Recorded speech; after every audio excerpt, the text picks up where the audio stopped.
Halo guys, salam kenal dengan Mimin Bro Kakak di Silent Movie.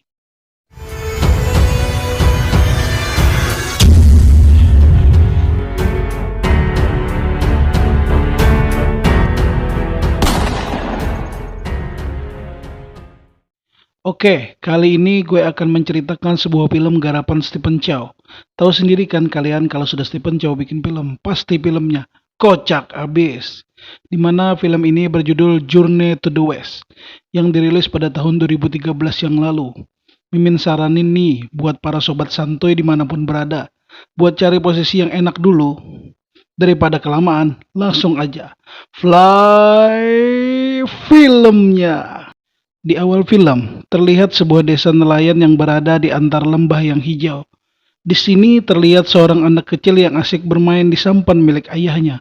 Tak lama kemudian sang ayahnya datang dan menghampirinya, serta mengangkatnya kembali ke atas dermaga sambil berkata, "Ayah akan berangkat sekarang. Kamu hati-hati jangan terlalu dekat dengan air, karena kalau kau tercebur, maka siluman besar akan memakanmu." Namun sang anak tidak mempercayai apa yang baru saja dikatakan oleh ayahnya, dan sang ayah pun menyuruh anaknya untuk memperhatikan sesuatu di sungai tersebut. Dan saat sang anak sedang serius memperhatikan sungai tersebut, boom! Tiba-tiba muncullah sang ayah mengejutkan putrinya dengan jaring yang menutupi wajahnya, dan sang anak pun langsung menangis. Di sini sang ayah pun langsung membujuk anaknya agar berhenti menangis dengan melakukan hal-hal yang konyol, seperti jungkir balik dan juga bertepuk kaki. Tiba-tiba sesuatu yang aneh pun terjadi, di mana sang ayah dapat berenang ke sana kemari dengan cepat, namun ternyata itu bukan bagian dari atraksi yang ia lakukan. Tapi yang terjadi sebenarnya adalah di mana sang ayah diseret oleh sesosok makhluk dari dalam air, dan setelah itu menggigitnya dengan buas hingga sang ayah pun tewas. Dan selanjutnya kita diperlihatkan di mana masyarakat nelayan tersebut yang sedang berkabung atas tewasnya salah seorang warga mereka. Mereka pun berinisiatif untuk memanggil pemburu siluman untuk dapat membasmi siluman yang telah memangsa warga mereka. Pemburu siluman itu pun langsung memulai ritualnya dengan melakukan gerakan-gerakan aneh dan komat kamit membaca mantra. Kemudian ia pun melempar sebuah bahan peledak ke sungai, dan tak lama kemudian muncullah sebuah bangkai ikan pari yang sangat besar. Itu pun membuat semua warga bersorak gembira dan membanggakan pemburu siluman itu karena telah berhasil membunuh siluman ikan yang menurut mereka adalah itu siluman asli. Namun dapat kita lihat di sini pemburu siluman itu adalah pemburu siluman palsu.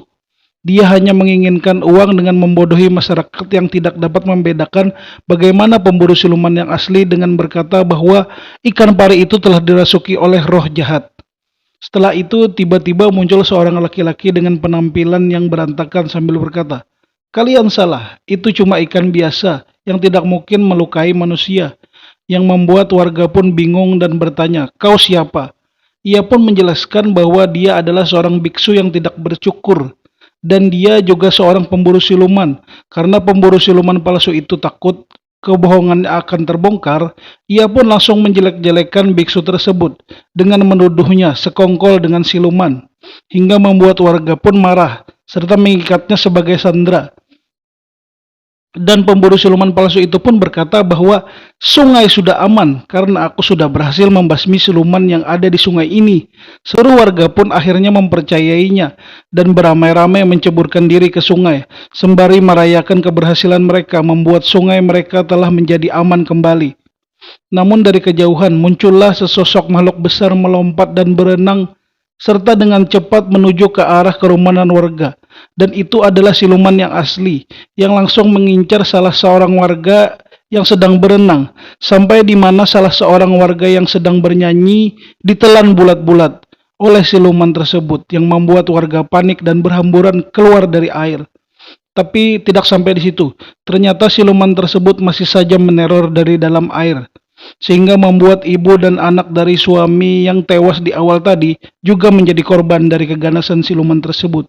Karena amukan siluman tersebut, jembatan yang menghubungkan dua sisi desa tersebut hancur dan menyebabkan jatuhnya seorang bayi yang selanjutnya akan menjadi incaran dari siluman tersebut. Singkat kisah, biksu itu pun berhasil melepaskan ikatan yang dilakukan oleh warga tadi. Dengan perjuangan yang amat berat dan bantuan dari warga serta pemburu siluman yang palsu itu, akhirnya mereka bisa menghempaskan siluman itu ke atas dermaga yang membuat siluman tersebut berubah wujud menjadi wujud manusia. Hal itu pun membuat warga menjadi marah dan ingin langsung menyerang siluman tersebut. Namun sang biksu melarangnya dan berkata, "Biarkan aku yang menanganinya."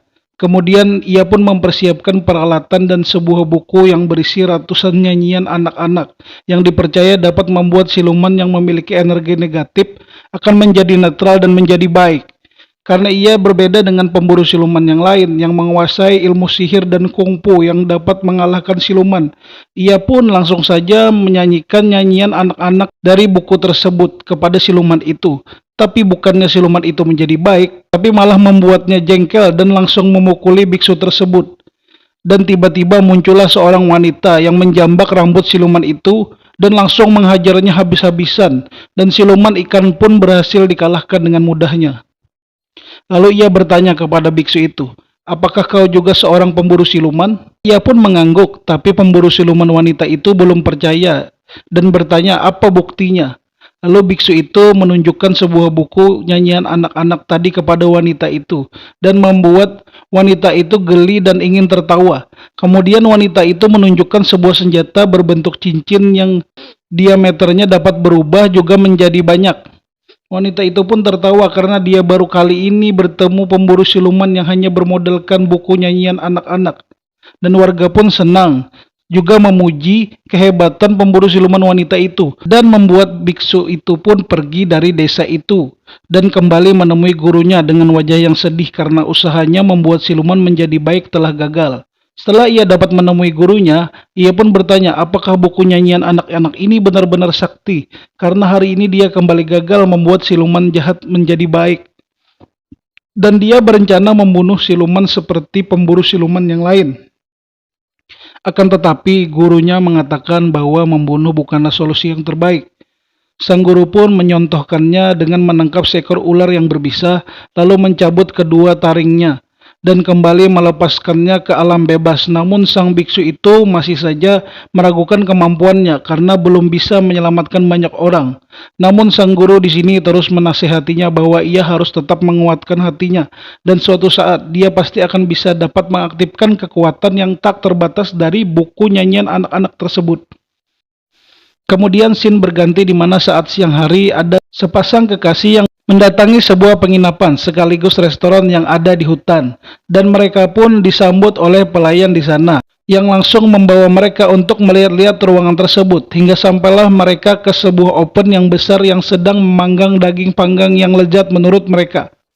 Mereka pun akhirnya memesan dan menyantap hidangan daging panggang tersebut, yang membuat mereka merasakan kelezatan yang sangat luar biasa menurut mereka, dan membuat mereka sangat penasaran kenapa ini begitu lezat dan siapa yang membuatnya.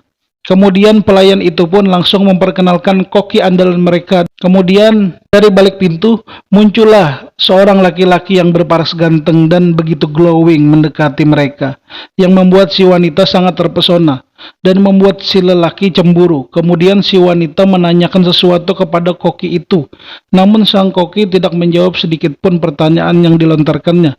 Namun sang wanita terus saja menanyai koki tersebut yang membuat sang koki menjadi jengkel dan langsung menganga dengan mulut yang sangat lebar serta berteriak dengan kencang yang menunjukkan bahwa ia sebenarnya adalah seorang siluman, dan sepasang kekasih itu pun tewas. Malam hari pun tiba di mana sang biksu tadi juga mendatangi penginapan itu dan ia pun disambut oleh pelayan yang ada di sana.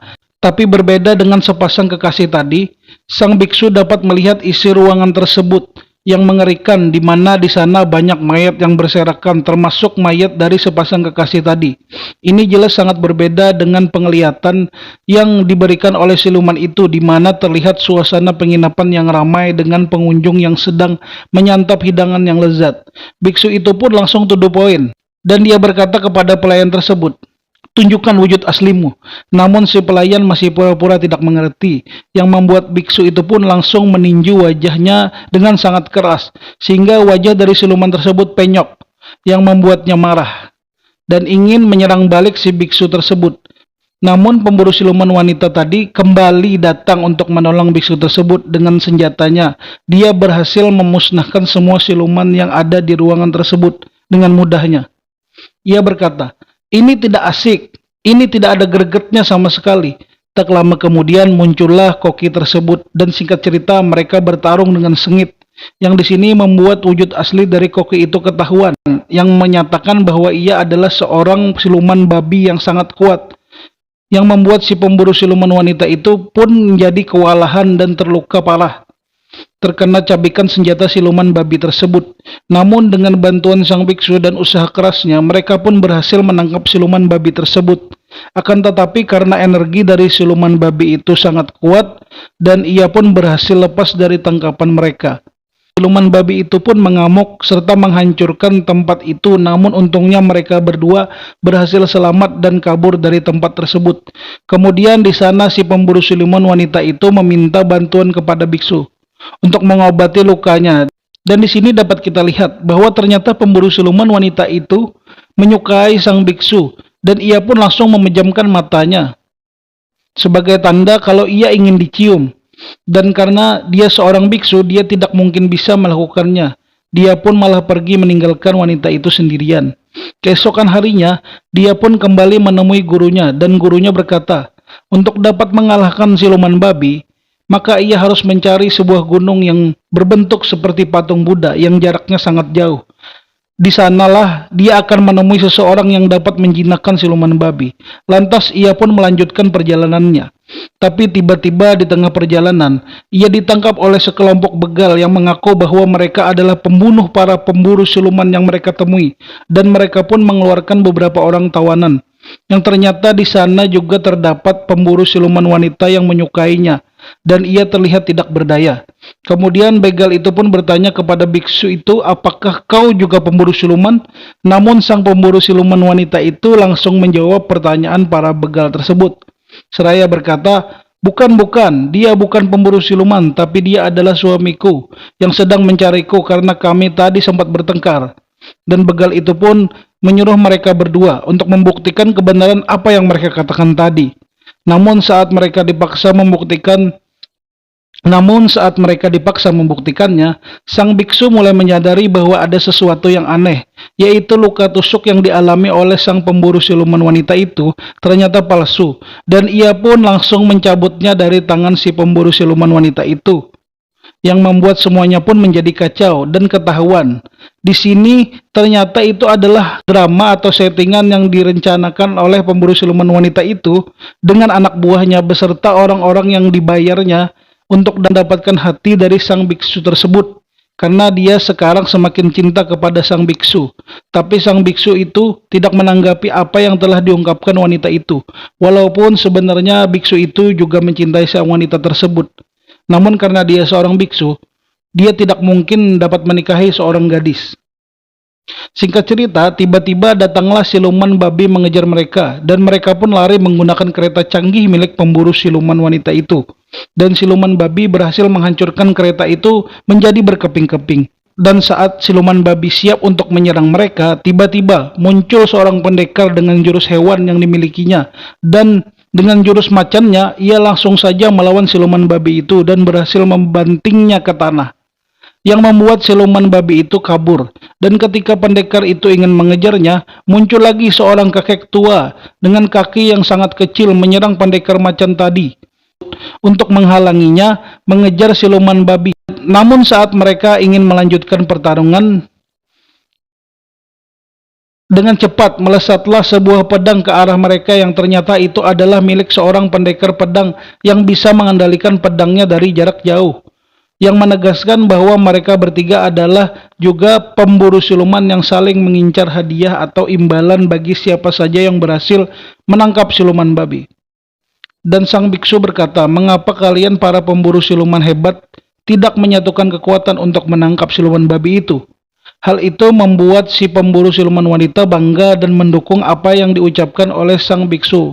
Namun sekali lagi sang biksu tidak menggubris apa yang dilakukan si pemburu siluman wanita itu, yang membuatnya marah dan berujung dengan pertengkaran. Dan si biksu pun pergi meninggalkan wanita itu dan berpisah sendirian untuk melanjutkan perjalanannya.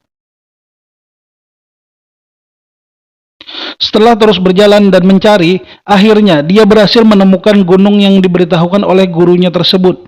Yang ternyata di sana ada sebuah gua.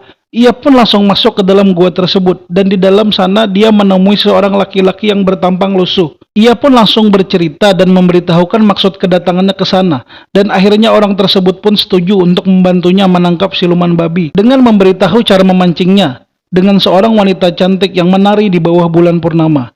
Dan saat mereka asik berdiskusi, tiba-tiba muncullah sang pemburu siluman wanita yang telah menguping pembicaraan mereka sedari tadi.